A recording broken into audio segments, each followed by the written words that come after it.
welcome to smart Ethan आमी आहिबलगिया एग्जामসমূहर कारणे आसामियार बुकखনৰ পৰা কেইটামান ইম্পৰ্টেণ্ট প্ৰশ্ন ডিসকাস কৰি আছিলো সো ইয়াৰ অলৰেডি দুটা পাৰ্ট আপলোড কৰা হৈ গৈছে আপুনি যদি প্ৰথমবাৰৰ কাৰণে ভিডিওটো চাই আছে তেতিয়া হলে সেই পাৰ্ট দুটা প্ৰথমতে চাই লওক ইয়াৰ কাৰণে এটা প্লেলিষ্ট বনাই দিয়া হৈছে তাতে গলে আপোনালোকে সকলোখিনি ভিডিও পাই যাব আৰু আপোনালোকক জনাও আজি আমি ডিসকাস কৰিম পাৰ্ট নম্বৰ 3 এই পাৰ্ট নম্বৰ 3 আপোনালোকৰ কাৰণে টোটাল 20টা প্ৰশ্ন থাকিব আৰু আপোনালোকে কমেন্টত জনাব নাপাহৰিব যে এই 20টা প্ৰশ্নৰ ভিতৰত আপোনালোকে কেইটা শুদ্ধ কৰিব পাৰিলে সো দেৰি নকৰি তেতিয়ালে আজি ভিডিওটো আৰম্ভ কৰিছো সো আজি প্ৰথম প্ৰশ্নটো চাওক প্ৰথম অসমীয়া চলচ্চিত্ৰ জয়মতী নিৰ্মাণ হৈছিল এটা আপোনালোকে জনাব লাগে যে জয়মতীখন কোনে নিৰ্মাণ কৰিছিল আৰু কিমান চনত সো ইয়াত চনটো খুদিছে সো জয়মতীখন আপোনালোকে সকলোৱে জানে যে নিৰ্মাণ কৰিছিল জ্যোতিপ্ৰসাদ আগৰৱালাই আৰু চনটো হৈছে 1935 চনত অপচন নম্বৰ কটো শুদ্ধ হ'ব নেক্সট প্ৰশ্নটো চাওক অসমীয়া মহিলাই তাঁতশালৰ কাপোৰত সাধুকথা লিখে এই উক্তি কোন বিখ্যাত ব্যক্তিৰ আপোনালোকক খুদিছে এই কথাষাৰ কোনে কৈছিল অসমীয়া মহিলাই তাঁতশালৰ কাপোৰত সাধুকথা লিখে এটা বহুত বেছি ইম্পৰ্টেণ্ট প্ৰশ্ন হয় এক্সামৰ কাৰণে সো এই কথাষাৰ কৈছিল আপোনাৰ মহাত্মা গান্ধী সো ইয়াত অপচন নম্বৰ হটো শুদ্ধ হ'ব সো নেক্সট প্ৰশ্নটো চাওক ৰাষ্ট্ৰীয় বঁটা বিজেতা অসমৰ দেৱজিৎ চাংমাই হৈছে সো আপোনালোকক খুদিছে দেৱজিৎ চাংমাই কোন হয় গায়ক হয় নে শব্দযন্ত্ৰী লেখক নে পৰিচালক এই প্ৰশ্নটো কিন্তু আগতে এক্সামত আহিছে সো তেওঁ হৈছে আপোনাৰ অপচন নম্বৰ গটো শুদ্ধ হ'ব শব্দযন্ত্ৰী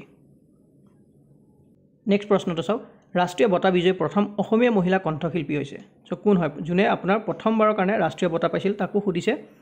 মহিলাৰ কথা সো কোন হ'ব বাৰু সো তেওঁ হৈছে আপোনাৰ তৰালী শৰ্মা অপচন নম্বৰ খটো শুদ্ধ হ'ব আপোনালোকে যদি জানে তেওঁ কিমান চনত যদি পাইছিল হেতু কমেন্টত জনাই দিব নেক্সট চাওক শ্ৰীমন্ত শংকৰদেৱে ৰচনা কৰা কীৰ্তন কোন পুথিৰ সাৰাংশ হয় মানে আপোনালোকক খুদিছে কীৰ্তনখন যে লিখিছিল তেওঁ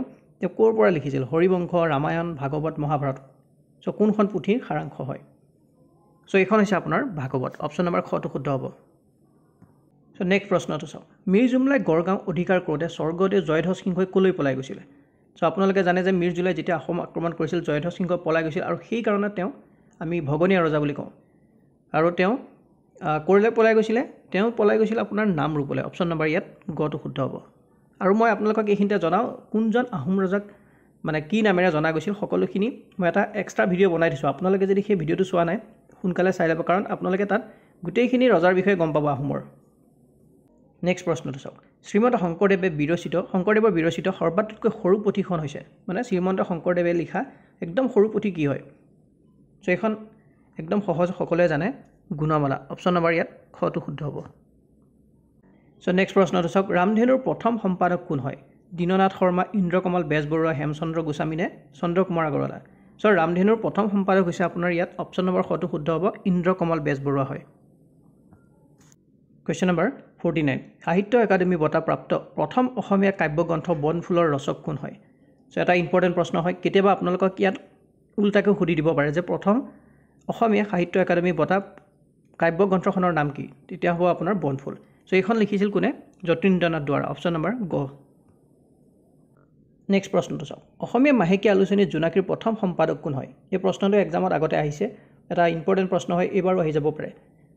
সো কোন হয় বাৰু আৰু এই কিতাপসমূহৰ ভিতৰত আপোনালোকে ভালকৈ চাই যাব কাৰণ এনেকুৱা এটা প্ৰশ্ন এক্সামত প্ৰায় আহি থকা দেখা যায় সো জোনাকীখনৰ হৈছে আপোনাৰ চন্দ্ৰকুমাৰ আগৰৱালা কুৱেশ্যন নম্বৰ 51 মোগলে কোন আহোম ৰজাৰ দিনত শেষবাৰৰ বাবে অসম আক্ৰমণ কৰিছিল সো যেতিয়া মোগলে আপোনাৰ অসম আক্ৰমণ কৰিছিল শেষবাৰৰ বাবে কৰোঁতে তেতিয়া অসমত ৰজা কোন আছিল আৰু যিসমূহ নাম দেখিছে ইয়াত গোটেই কেইজন আহোমৰ ৰজা হয় সো তেতিয়া আছিল আপোনাৰ গদাধৰ সিংহ অপচন নম্বৰ ঘটো হয় কুৱেশ্যন নম্বৰ 52 বড়ো সাহিত্য সভা স্থাপিত হৈছিল সো এষ্টাব্লিছ কেতিয়া হৈছিল সুধিছে বড়ো সাহিত্য সভা এটা ইম্পৰ্টেণ্ট প্ৰশ্ন আৰু বড়ো সাহিত্য সভাৰ ওপৰত আপোনালোকৰ এক্সামত আহি থাকে সো আপোনালোকে লগতে কি চাব মই কৈ দিছোঁ বড়ো সাহিত্য সভাৰ প্ৰথমজন সভাপতিৰ লগতে এতিয়ানো কোন সাহিত্য সভাৰ সভাপতি লগতে বড়ো সাহিত্য সভাৰ সভাপতি সকলোখিনি চাই যাব আৰু বড়ো সাহিত্য সভা আপোনাৰ এষ্টাব্লিছ হৈছিল 1952 মানে 1952 চনত নেক্সট প্ৰশ্নটো চাওক অসম উপত্যকা সাহিত্য বঁটা প্ৰদান কৰে এই যিটো বঁটা হয় অসম উপত্যকা সাহিত্য বঁটা এইটো কোনে প্ৰদান কৰে সুধিছে অসম সাহিত্য সভাই কৰে নে সাহিত্য একাডেমীয়ে কৰে নে অসম চৰকাৰে কৰে নে মেঘৰ শৈক্ষিক ন্যাসে কৰে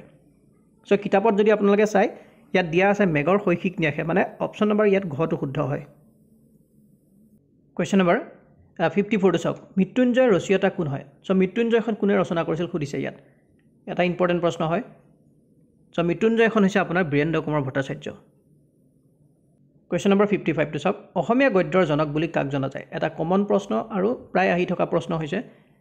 চ' এইটো সকলোৱে জানে আশা কৰোঁ চ' তেওঁ হৈছে ভট্টদেৱ নেক্সটটো চাওক আছামিজ ইটছ ফৰ্মেশ্যন এণ্ড ডেভেলপমেণ্টৰ লেখক কোন হয় চ' এই যিখন কিতাপ Assamese its formation and development এই কিতাপখন কোনে লিখিছিল সুধিছে চ' মনত ৰাখিব এটা ইম্পৰ্টেণ্ট প্ৰশ্ন হয় আপোনালোকৰ এক্সামৰ কাৰণে চ' ইয়াত তেওঁৰ নাম হৈছে বাণীকান্ত কাকতি অপশ্যন নম্বৰ খ চ' যিমানখিনি কিতাপৰ বিষয়ে পালে বা লেখকৰ বিষয়ে পালে আপোনালোকে গোটেইখিনি ভালকৈ আকৌ এবাৰ চাই ল'ব যাতে মনত ৰৈ যায় কাৰণ এনেকুৱা এটা প্ৰশ্ন আপোনালোকে প্ৰায় এক্সামত মানে অহাৰ চান্সেছ বহুত বেছি আছে চ' নেক্সটটো চাওক অসমৰ প্ৰধান প্ৰাকৃতিক ভাগ কেইটা এইটো বহুত বেছি ইম্পৰ্টেণ্ট প্ৰশ্ন হয় চ' কেইটা হয় বাৰু চ' টোটেল হৈছে আপোনাৰ 4টা আৰু যদি আপোনালোকে জানিব বিচাৰে মই কৈ দিছোঁ লিখি লওক প্ৰথমটো হৈছে ব্ৰহ্মপুত্ৰ উপত্যকা অঞ্চল তাৰপাছত আহিব আপোনাৰ বৰাক উপত্যকা অঞ্চল তাৰপাছত আছে কাৰ্বি মালভূমি অঞ্চল তাৰপাছত শেষৰটো হৈছে বৰাইল অৰ্থাৎ দক্ষিণৰ মালভূমি অঞ্চল নেক্সট প্ৰশ্নটো চাওক অসমীয়া ইংৰাজী অভিধানত মাইলছ ব্ৰনছনে অন্তৰ্ভুক্ত কৰিছিল চ' আপোনালোকক সুধিছে যে যিখন আমাৰ অসমীয়া অভিধান আছে মাইলছ ব্ৰনছনৰ চ' তেওঁ টোটেল কেইটা শব্দ কৰিছিলে অন্তৰ্ভুক্ত চ' তেওঁ কৰিছিল 14,000 শব্দ মানে অপশ্যন নম্বৰ ইয়াত গটো শুদ্ধ হ'ব নেক্সট প্ৰশ্নটো চাওক প্ৰথম অসমীয়া দৈনিক বাতৰি কাকতখন হ'ল এইটো আপোনালোকে দেখিছে যে এক্সামত আহিছে বহুতবাৰ চ' প্ৰথম অসমীয়া দৈনিক বাতৰি কাকতখনেই হৈছে আপোনাৰ দৈনিক বাতৰি একদম সহজ হয় চ' আজি শেষৰটো প্ৰশ্ন আৰু এই প্ৰশ্নটো মই সকলোৰে কাৰণে আপোনালোকৰ ৰাখিছোঁ যেতিয়া সকলোৱে কমেণ্টত জনাওক যে গৌড়ৰ ৰজা হুছেইন শ্বাহে কোন অসমীয়া ৰজাক পৰাস্ত কৰিছিল আপোনালোকৰ কাৰণে 4টা অপশ্যন আছে এতিয়া কোনটো শুদ্ধ হ'ব লগতে এইটো কমেণ্টত জনাব নাপাহৰিব যে এই 20টা কুৱেশ্যনৰ ভিতৰত আপোনালোকে কেইটা শুদ্ধ কৰিব পাৰিলে আৰু যদি ভিডিঅ'টো ভাল লাগিল নেক্সট পাৰ্টটো সোনকালে আহি আছে আপোনালোকৰ কাৰণে চেনেলটো ছাবস্ক্ৰাইব কৰি ল'ব যিসকলে প্ৰথমবাৰৰ কাৰণে ভিডিঅ'টো চাই আছে